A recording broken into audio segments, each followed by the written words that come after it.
The front door clicks. Keys jingle. Heels scrape wood. Then, nothing. No, I'm home. No, babe. Just breathing. Light, careful breathing. She knows. Not everything, but enough to freeze. She sets her bag down. It lands too softly, like she doesn't want to disturb something that's already disturbed. Lowell, she tries. Her voice echoes in a room that no longer holds my name. She walks into the living room. There's no remote on the armrest. No blanket folded just so. The shelf with my graphic novels, gone. The chair I bought last winter because her dog chewed the other one, missing. She walks into the kitchen. Cabinets open. Nothing. The magnets on the fridge that spelled inside jokes, gone. The smell of me? Gone too. She always said I smelled like cinnamon and old receipts. Now it just smells like lemon cleaner. She pulls open the fridge. There's half a lemon, one expired Greek yogurt, and a sticky note stuck to the top shelf. You'll need milk. She stares at it like it's a ransom note. And I'm watching. Not from the window. Not through a camera. From the space between the walls, metaphorically speaking. From the places I used to be. From the outline of where my coat used to hang. She opens the closet. Just her coats now. Just her shoes. Just her safe, sterile world. And then I hear it. The drawer.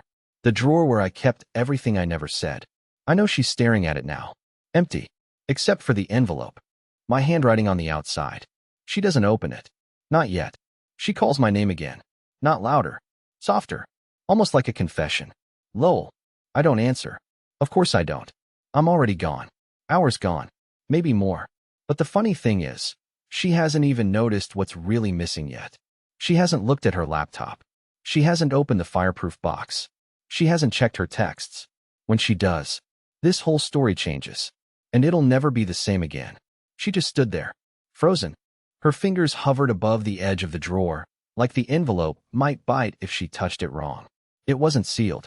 That was intentional. I wanted it to look casual, like I barely cared, like I wrote it quickly, on a whim. But I didn't. I rewrote that letter 4 times. I stared at the paper so long, I forgot how words worked. I knew she wouldn't open it right away. That's not Mallory. She doesn't like confrontation. She likes control. And that envelope? It was a loaded gun. She backed away from the drawer like it wasn't worth the trouble. But her face, there it was. That flicker of panic I used to pray I'd see. The kind that says, did I go too far this time? I did. But I wasn't the only one. What she didn't know, what she still doesn't, is that this didn't start last night. It didn't start with her giggling in the hallway, drunk on steak and compliments from her boss. It didn't even start with her lipstick-smeared wine glass left in the sink, or the faint whiff of a different brand of cologne clinging to her scarf. It started the day I realized she had already grieved me. She mourned me while I was still there. Do you know what that feels like? To live beside someone who flinches at your voice? To feel like an interruption in your own kitchen? To watch them laugh into their phone, then lock it the second you enter the room? I wasn't angry. Not really. I was humiliated. That's worse than rage. Rage at least makes you feel alive. No, this was slow death. A paper cut a day. That envelope. It wasn't an explanation. It wasn't an apology. It was a receipt. For all the things she cost me. The years of tiptoeing. The nights I cooked dinner and she said she'd already eaten. The endless compromises that only bent one direction. Mine. The letter said exactly this. I didn't leave because of what you did. I left because of what you erased. I used to love being in this house. Then I started whispering. Then I stopped laughing. Then I stopped talking.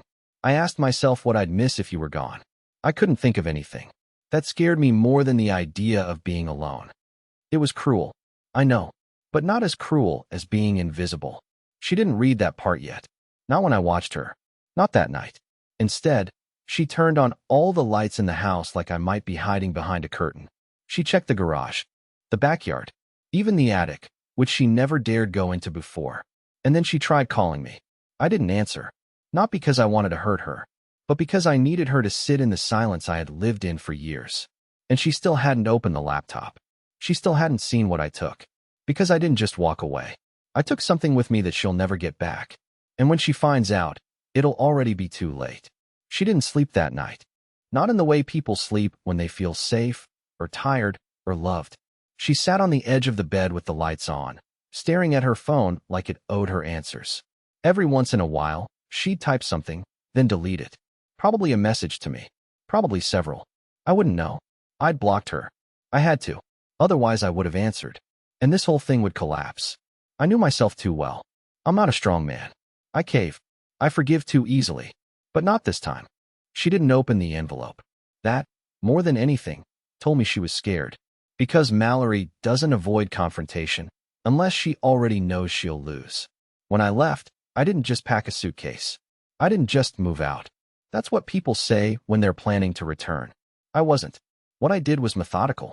Every document, every backup, every passcode I had access to, I downloaded, locked, or deleted. Not in a malicious way. Not illegal. Nothing she could sue me for. But just enough that she'd have to rebuild everything without me. Her freelance contracts? Linked to my Dropbox. Her self-employment tax software? My billing info. Even her emergency contact for her travel credit card. Yep. Me. I didn't do it to be vindictive. I did it because she made me feel like a side character in my own life. Now she had to write the rest of her story without the part she kept editing out of frame. It wasn't until the second night that she finally opened the closet door. Not the main one. The hallway closet. The one with the loose panel I installed myself. Behind it, a fireproof safe. She always joked about it.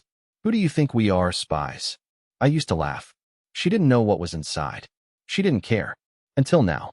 The keypad blinked red the first time she tried. I changed the code 2 weeks before I left. She would try our anniversary date. My birthday. Her dog's name. She'd fail. Inside was a copy of everything. Printouts. Photos. Her texts. Screenshots she didn't know I'd seen. Not to blackmail her. I would never. It was for me. For the part of me that kept questioning reality. That kept wondering. Am I imagining all this? Am I crazy? That safe was my answer. No? You're just finally paying attention. There were also 3 letters in that vault. Not to her, to myself. One from when I first suspected. One from the night she came home smelling like someone else. And one from the night I packed my bag and booked a one-way ticket out. Each letter was a timestamp of my grief. Because here's the thing no one tells you. When you're in a relationship with someone who doesn't love you anymore, you don't find out in one moment. You bleed out over months. Quietly. Slowly. Alone. I wonder what she felt when she saw her name on the folder inside. Not a password folder. A real one. Labeled, if she ever asks why. She hadn't asked yet. She still thought this was about one dinner. But I was never trying to punish her for that night. I was showing her the weight of all the nights before it. And the real twist? She still hadn't figured out where I'd gone. Because I didn't just leave town. I left somewhere she swore I'd never go. By the 3rd day, exhaustion had carved hollows under her eyes. She wasn't gliding around the house anymore in that confident, deliberate way.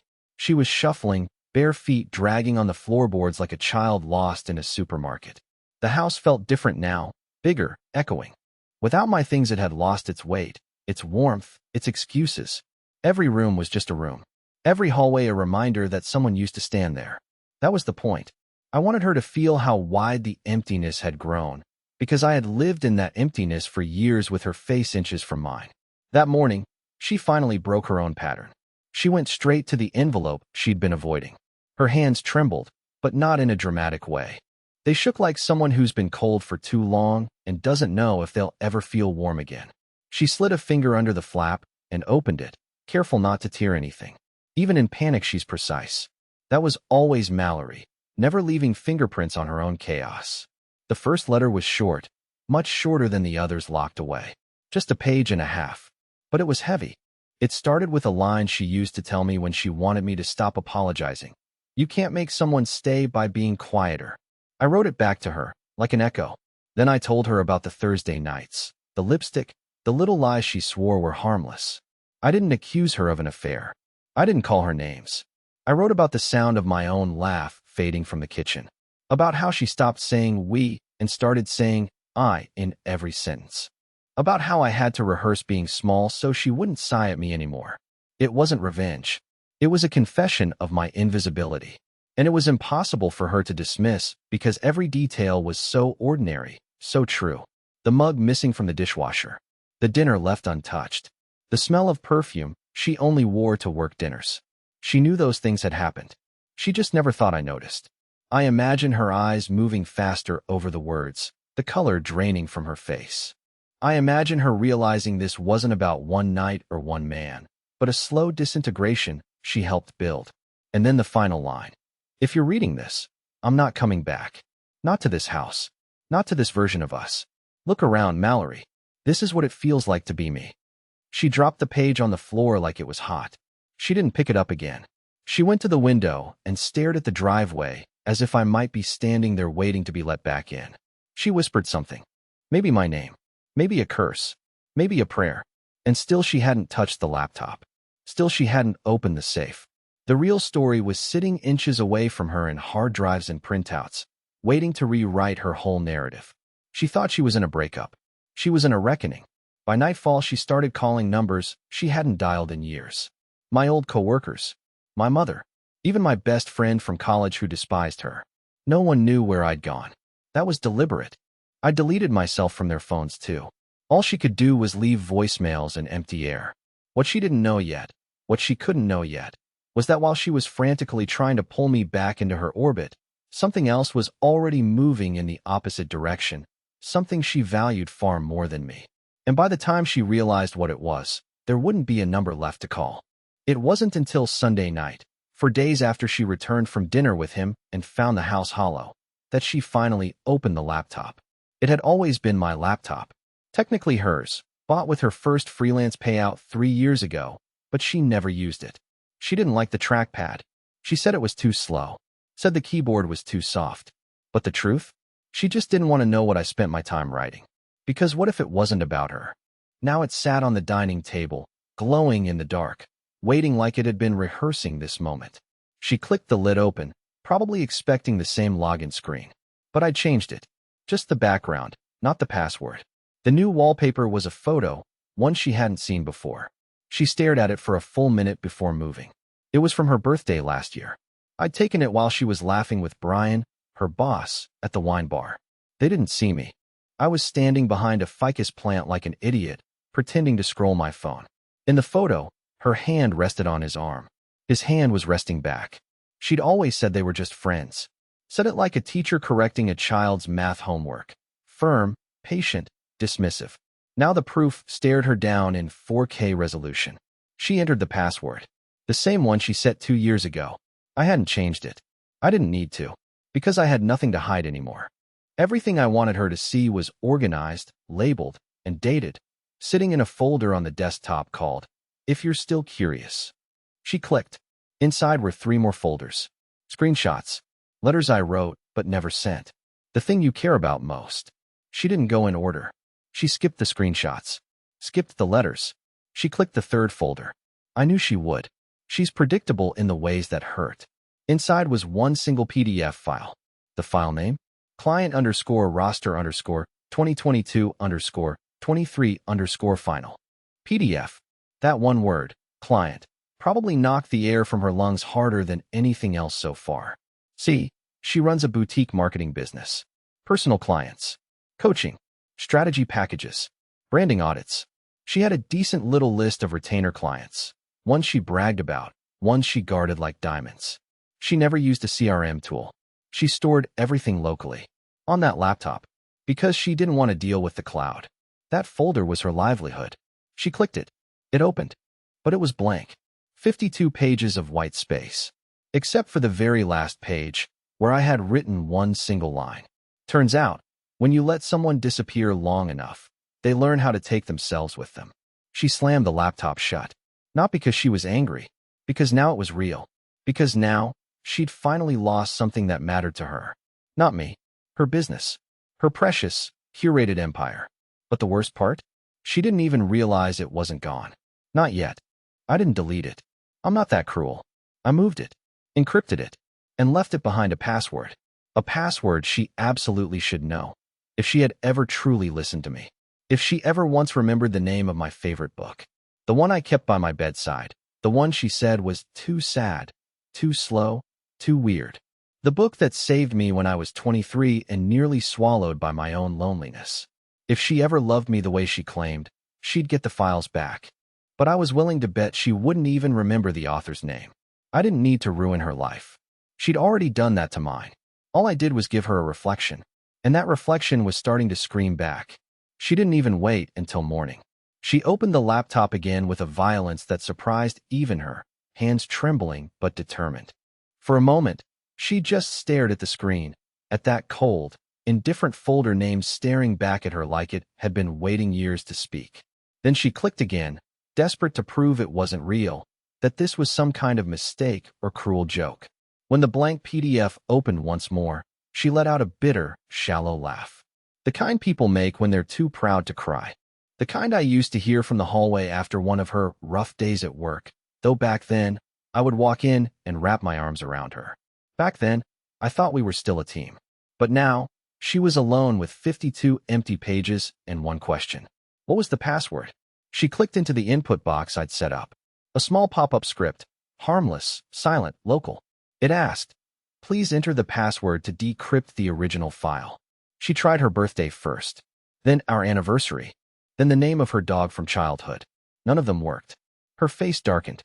She tried Lowell, then I love Lowell. That one actually made her pause, like she hated herself even as she typed it. She was right too. Access denied. She sat back, crossed her arms, chewed the inside of her cheek, same spot I used to watch when she was trying to gaslight me and needed a second to find the lie. And then it hit her. Of course it wasn't something about her. It was mine. My favorite book. The one I reread every January. The one with the water-stained cover from when I dropped it in the bath. The one she once shoved off the nightstand because she said it was too depressing to look at. I told her it saved me when I was 23. Told her it helped me understand what grief sounded like when no one died. She never asked the title. Not once. And now, that forgotten detail was the only thing standing between her and the thing she wanted most in the world, control. She stormed to the bookshelf, but of course, it was gone. I took it with me, not to hide it, to remind myself that some parts of me were still mine. Not everything I loved had to be a casualty of her apathy. I imagine her standing in that empty room now, fingers brushing along the gap where my books used to live, heart pounding with realization, not just about the files, but about me. She'd erased me so slowly, so subtly, that she never expected I might do it back. She tried other names, other authors. She even tried Brian. When I saw that one, I laughed. Not because it hurt, but because it confirmed what I always feared. She would rather guess the name of the man she might be cheating with than remember the book that kept me breathing. Still, I didn't hate her. I pitied her.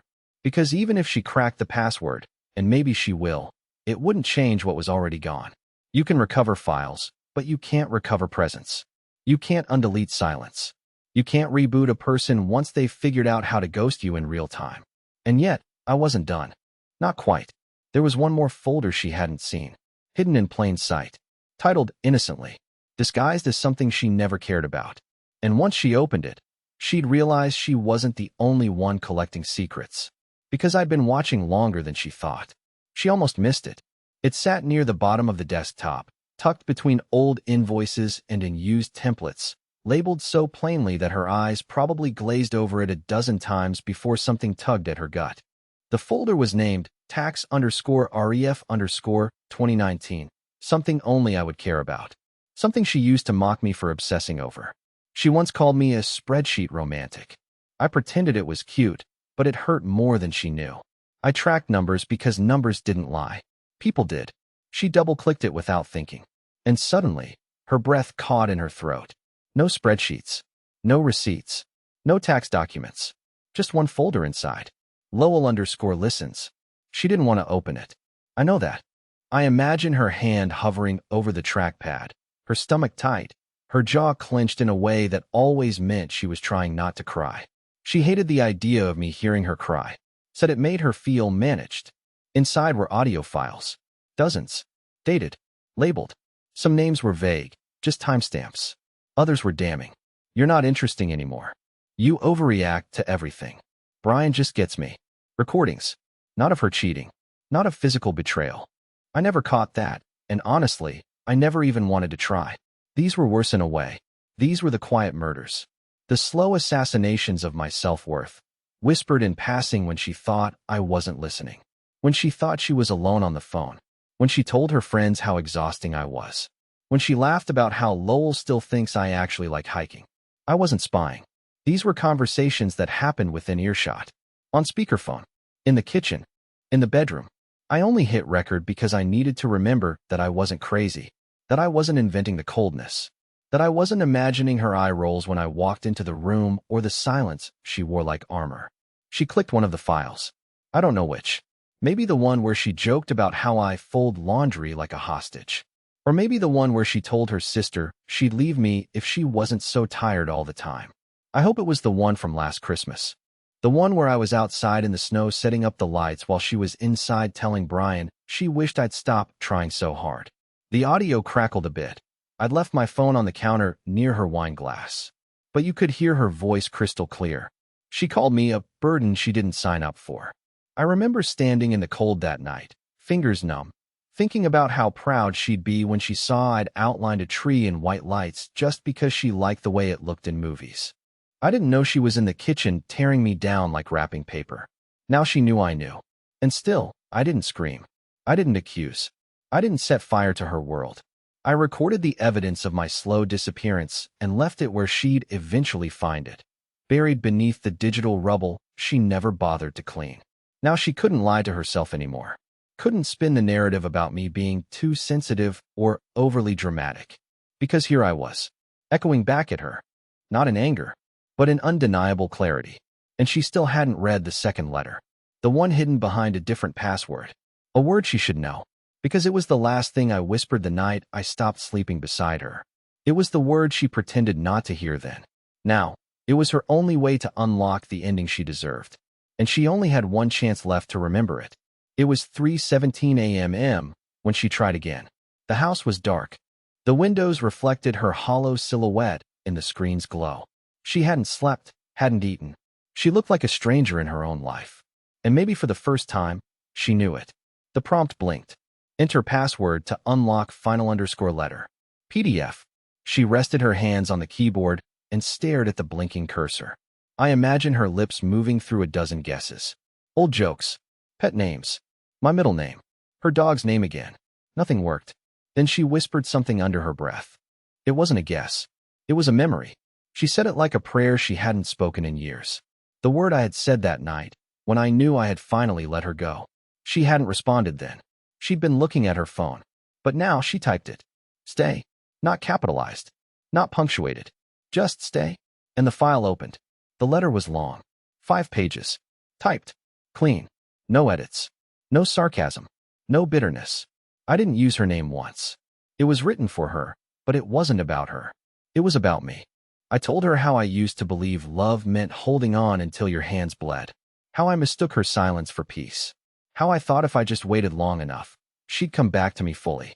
But you can't build a home where the other person is always standing in the doorway with their keys in hand. I told her I forgave her, not because she deserved it, but because I did. Forgiveness, I wrote, was my way of claiming space again. It was the moment I decided I no longer wanted to be defined by how she saw me, or failed to. It was the quiet revolution of no longer needing to be chosen. At the end of the letter, I told her something I'd never said out loud, not even to myself. I don't hate you. I don't want revenge. I just want to be somewhere I don't have to disappear to feel visible. I don't know how long she sat there after reading it. I imagine she cried. I hope she did. Not out of guilt, but because something inside her finally cracked open. And the best part? It didn't matter anymore. Because by then, I was gone. Really gone. Not hiding. Not waiting for a message. Not refreshing my email or rereading her texts. I was living in a quiet coastal town 5 states away. Working at a small bookstore where people still say hello and mean it. I was drinking black coffee again, even though I hate it, just to remind myself I could start over. I was writing again. Real writing. Not letters she'd never read, but poems, essays, fragments of the man I thought I lost. Some days I still miss the version of her I first fell in love with. The one who used to draw constellations on the fogged-up bathroom mirror and said my freckles looked like a map. But I don't miss the way I disappeared in front of her eyes. I don't miss shrinking. I don't miss begging for scraps of affection like a dog at the wrong door. I am no longer a ghost. I'm not waiting for someone to see me. I see me, and that is enough.